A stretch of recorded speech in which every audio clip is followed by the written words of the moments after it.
We begin today's show with the results from Super Tuesday, when millions of voters in 15 states went to the polls. President Biden and Donald Trump appear headed for a rematch in November after both candidates won nearly every race. Former President Trump defeated Nikki Haley for the Republican presidential nomination in Texas, California, and 12 other states. Haley beat Trump in Vermont, but is now reportedly expected to suspend her campaign today. President Biden won in all 15 states with Democratic contests. Despite Biden's victories, many Democratic voters continue to show their opposition to the president's support for Israel's assault on Gaza. In Minnesota, 19% of voters in the Democratic primary cast their ballots for uncommitted. About 12% voted no preference in North Carolina, as did 9% in Massachusetts. In North Carolina, Lieutenant Governor Mark Robinson won the state's Republican gubernatorial primary. MSNBC described him as a, quote, Holocaust-denying, gay-bashing, extreme anti-abortion radical. The Human Rights Campaign described Robinson as one of the most radical anti-LGBTQ MAGA politicians on the ballot in the country. Last week, Trump praised Robinson, who is black, saying, quote, I think you are Martin Luther King ×2. In November, Robinson will face off against Josh Stein, who won the Democratic primary in North Carolina for governor. Meanwhile, in Arizona, independent Senator Kyrsten Sinema announced she will not run for re-election this year and will leave the Senate after one term during which she left the Democratic Party after years of shifting further to the right. Super Tuesday was the start of the primary season for House and Senate races in at least 5 states. In Texas, Colin Allred won the Democratic Senate primary, defeating State Senator Roland Gutierrez and others. Allred will face Republican Ted Cruz in November. Many contested races were in California, and the primary race to replace longtime California Senator Dianne Feinstein, who died last fall. Democratic Congressmember Adam Schiff defeated progressive Congressmembers Barbara Lee and Katie Porter. Under California election rules, the 2 Senate candidates with the highest number of votes advanced to the general election. In this race, Republican Steve Garvey, the baseball star, came second, knocked out the other 2 Democrats. Garvey's a former Major League Baseball player, first-time contender, celebrated his victory Tuesday night. Welcome to the California comeback.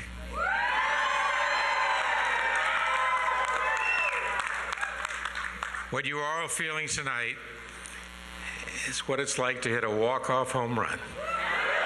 Democratic Congressmember Adam Schiff was the front-runner through much of the race, and he and his allies spent more than $11 million to elevate Garvey in hopes of beating his main intra-party opponents and keeping them off the ballot. This is one of the ads.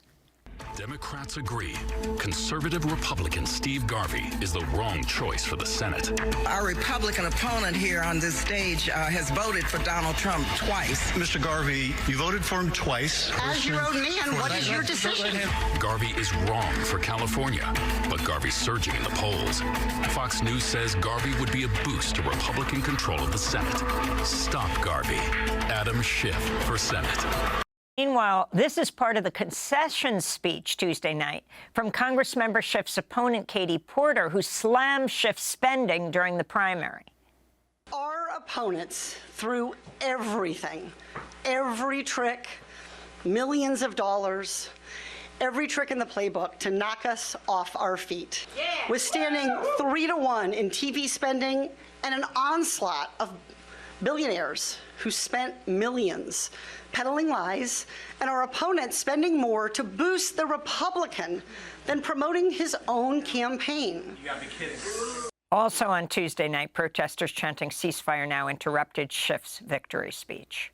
Through all the travails of these challenging times without my incredible family, I also want to thank my brother Dan and my brother David, who is also For here more, this we evening. go to Los Angeles to speak with David Dayen, executive editor of The American Prospect. His latest piece, The Intra-Democratic Battles Kick Off in California, Millionaire Self-Funders, Dirty Trick Tactics, Pro-Israel, and Crypto Money Everywhere. The ideological sparring within the party takes a backseat to campaign shenanigans. David, welcome back to Democracy Now! For people who don't even understand what happened in California's Senate primary, that it's an open primary, if you can explain how the winner, Adam Schiff, the Congress member, helped to propel Garvey, the Republican, to be his opponent over his Democratic colleagues, Barbara Lee and Katie Porter? Sure. In California, everybody, whether you're a Democrat or Republican or whoever, no party preference, gets the same ballot with all the same candidates on it. And then the top two, regardless of party, advance to the general election. Because of the size of California, money and name recognition are big factors. And what we've seen in a lot of races over the years since this top two primary has been put in place is that the front runner will try to pick their opponent. And in California, a very blue state, if the front runner is a Democrat and they can pick a Republican for the general election, then in a statewide race, they're almost guaranteed to win that general election pretty easily and not have to exert too much effort. So Schiff made a very concerted effort to elevate Steve Garvey. Steve Garvey did not run a single advertisement on his behalf. He did not campaign very much. Adam Schiff spent upwards of $40 million in terms of his total ad spend between him and his allies. And 60% of those ads mentioned Steve Garvey, or in the case of the ad you played, were entirely about Steve Garvey, including playing ads on Fox News saying Steve Garvey is too conservative for California. He voted for Trump. He's too conservative. The idea was to consolidate the Republican vote in California and use that to force Garvey into the top two, thereby boxing out Schiff's rivals, Katie Porter and Barbara Lee. And it was quite successful. And David, California is also important in terms of the results of the House races for potential control of the House of Representatives. What did you see happening in the races for some of the congressional seats there? Well, here we have some very interesting results, at least preliminarily. The one race I would point to is California's 47th district. This is actually Katie Porter's seat that she vacated to run for Senate. And there were two top Democratic candidates and one Republican. And it turned into a proxy fight involving AIPAC. AIPAC, the American Israel Public Affairs Committee, their super PAC spent close to $5 million in negative ads against Dave Min, who's a state senator in that district. You know, these supported Joanna Weiss, who is an attorney and a first-time candidate down there. And despite that onslaught, which is a really large amount of money for a primary race, it looks like Min is going to reach the top two, defying that almost $5 million in AIPAC spending. He's currently up by about 7,000 votes on Weiss in second place. And so it looks like Min's going to advance the general election. This is kind of a seismic result. We know that AIPAC is going to spend something around, according to reports, $100 million in primary races throughout the country this year. And the fact that their first foray, their first main race, they come up short. I don't know. You know, every race is different, and Min was an elected official. He had won in that district before, but this is a pretty bad result for AIPAC in their very first attempt to influence the Democratic Party primaries. And I wanted to ask you also about Alabama. There was a significant redistricting battle in Alabama's 2nd congressional district. There were nearly 24 candidates. How does this primary differ from previous elections in Alabama? Yeah, so it was because of a Supreme Court ruling that they added this second plurality black district in Alabama. Before this point, there was only one Democratic member of Congress in Alabama.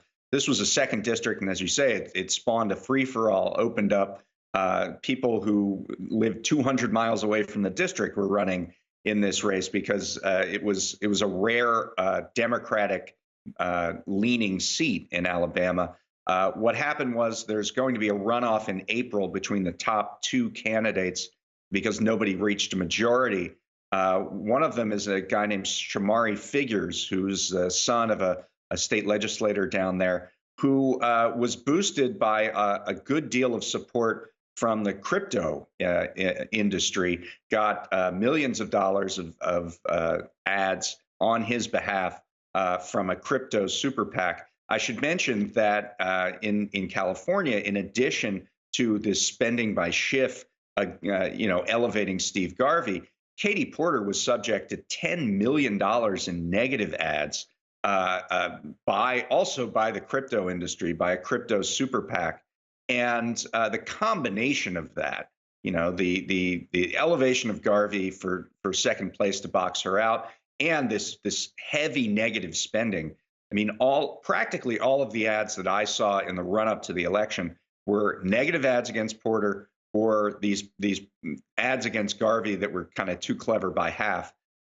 So, I think the crypto industry, we thought after Sam Bankman-Fried was disgraced and convicted that, he was the main funder of crypto super PAC ads in 2022. You thought that would die down, but no, there are other crypto millionaires who are spending lots of money to get their favored candidates into Congress. I wanted to play a clip of the now North Carolina Republican gubernatorial primary winner. North Carolina's Lieutenant Governor Mark Robinson winning the gubernatorial primary. MSNBC describing him as a Holocaust-denying, gay-bashing, extreme anti-abortion radical. Human Rights Campaign saying he's one of the most radical anti-LGBTQ MAGA politicians on the ballot for making comments like this one from 2021. The transgender movement in this country, if there's a movement in this country that is demonic and that is full of the spirit of Antichrist, it is the transgender movement. And this same people going to tell me, you need to believe in global warming. And then they tell me, follow the science. Follow the science. You don't even know what gender you are.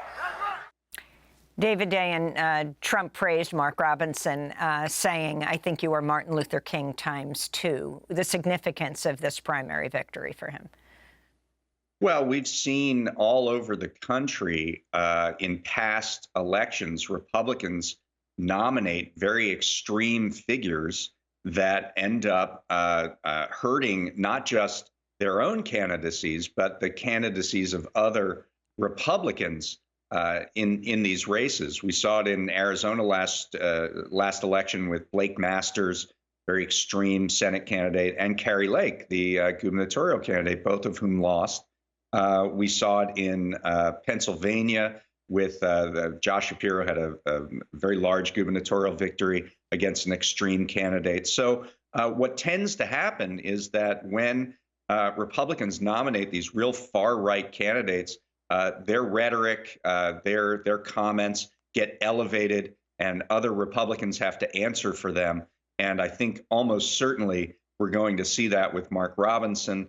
He's going to be one of the more famous Republicans over the next several months, relative to Donald Trump, of course. And I think a lot of Republican candidates all over the country are going to have to answer for the comments of Mark Robinson. And the significance of Senator Kyrsten Sinema saying she will not be running. She had been a Democrat, became an independent, famous among many other things for curtsying on the floor of the Senate as she then voted down an increase in the minimum wage. Yeah, I think it's quite significant. Obviously, there was going to be, it looked like a three-way race.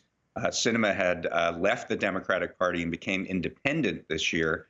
And so it looked like there was going to be a three-way race between her, Ruben Gallego, the Democrat, and Kari Lake, who lost the gubernatorial election 2 years ago, but is now come back and is going to be likely the Republican nominee. And in that three-way race, it looked like Lake had a bit of an edge just because you had two people, on the center left side of the spectrum. Now it's going to be a head-to-head between Gallego and Lake, and I think Gallego has a bit of a better shot. And as for Sinema, I guess the private equity job offer came through, and she's going to move on. David, I wanted to ask you a couple of questions about the presidential vote totals in the primaries. One is the significant numbers of uncommitted votes in Minnesota and a few other states on the Democratic side, but also the turnout. It seems to me, I haven't looked at all the states yet, but it seems to me that there was far more turnout among Republicans than there was among Democrats in several major states. Does that suggest, obviously, the question of enthusiasm among the both Republicans and Democrats as we go through this primary season? I don't think so. I mean, there really was no race on the Democratic side. Joe Biden's an incumbent. You had token opposition, people like Dean Phillips who were running, but that race has largely been over. It's kind of true that the Republican race has largely been over, but you had two major candidates between Trump and Nikki Haley, and so I think there was more interest in turning out. And of course, Nikki Haley received. She won in Vermont, and she received significant vote totals in other states. So, the enthusiasm may have been coming from the Nikki Haley side of the spectrum to get out and try to vote. But of course, Trump has kind of been the de facto nominee, and now probably the real nominee if Nikki Haley indeed suspends her campaign today, for a long time. And so this, even though I think voters haven't quite tuned in yet, and they don't really know yet that there's going to be a rematch of 2020, and whether that's something they want or not, it's clearly going to happen. But I wouldn't read a whole lot into the turnout statistics at this point. And the uncommitted? Yeah, I mean, it's quite a phenomenon. I mean, these particular uncommitted campaigns in Minnesota and North Carolina and Massachusetts really sprouted up in a week in the wake of the Michigan uncommitted vote, which had a little bit of money and a little bit of a campaign for several weeks. The fact that 19% of the vote in Minnesota is going uncommitted shows that for those, that small section of the electorate that is showing up in these primaries on the Democratic side, a non-trivial amount of those people are really agitated by the war in Gaza and want to see the administration change course on what they're calling for. The administration has slightly shifted its rhetoric around a ceasefire, but really is asking for the same temporary pause in fighting and return of hostages they've always asked for. And so clearly there's continued discontent among a slice of the electorate, which could be, have a major impact in November if they don't see results. Finally, we have less than a minute, David, but the significance of one of the richest men in the world, if not the richest, Elon Musk, meeting with Biden at Mar-a-Lago this weekend could pay off all of his campaign debts, has referred to the Biden administration's immigration policies as amounting to treason. No, he met with Trump. Sorry. Yes. It obviously the factor there would be if he writes a big check, Elon. He certainly has gotten more and more interested in politics. He tried to influence the DA's race in Austin, Texas, where he lives, and failed spectacularly yesterday. Mr. Garza, the DA, progressive reform DA, won pretty convincingly in Austin. So he was unsuccessful in that foray. However, if he writes, a $30 million, $50 million check to Donald Trump, obviously there would be significant repercussions from that. David Dayen, I want to thank you for being with us, executive editor of the American Prospect. We'll link to all of your coverage of Super Tuesday.